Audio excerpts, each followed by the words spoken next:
একটা ভূমিকম্প হবে পৃথিবীর পূর্ব দিকে। পৃথিবীর পূর্ব দিক মানে এই যে ভারত, পাকিস্তান, বাংলাদেশ, শ্রীলঙ্কা, ইন্দোনেশিয়া, ঠিক আছে, এই সিঙ্গাপুর, এই যে কন্টিনেন্ট মালয়েশিয়া, এটা পৃথিবীর পূর্ব দিক। এদিকে একটা ভূমিকম্প হবে।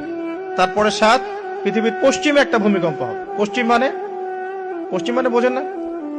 পশ্চিমা বিশ্ব না, সৌদি আরব না, পশ্চিমা বিশ্ব, ব্রিটেন, ফ্রান্স, জার্মানি, তারপরে রাশিয়ান কন্টিনেন্ট, হ্যাঁ, ইউক্রেন, এদিকে আপনার আমেরিকা, এই পুরো পশ্চিমা বিশ্ব, এখানে একটা ভূমিকম্প হবে বড়। এবং এগুলো এমন হবে যেগুলোতে ভূমি মাটিতে ধসে যাবে, মাটিতে ডুবে যাবে। ভূমিকম্প না, ভূমিধস। 8 পৃথিবীর মাঝখানে মধ্যপ্রাচ্যে একটা ভূমিকম্প হবে, যেখানে আমাদের সো কল্ড আমিরুল মুমিনিনরা থাকে, এদের এখানে একটা ভূমিকম্প হবে ইনশাআল্লাহ। আর 9 ইয়েমেন থেকে একটা আগুন বের হবে।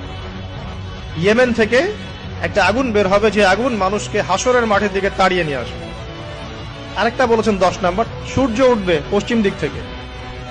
সূর্য উঠবে পশ্চিম দিক থেকে, তাহলে আর সময় নাই, পৃথিবীর সময় শেষ।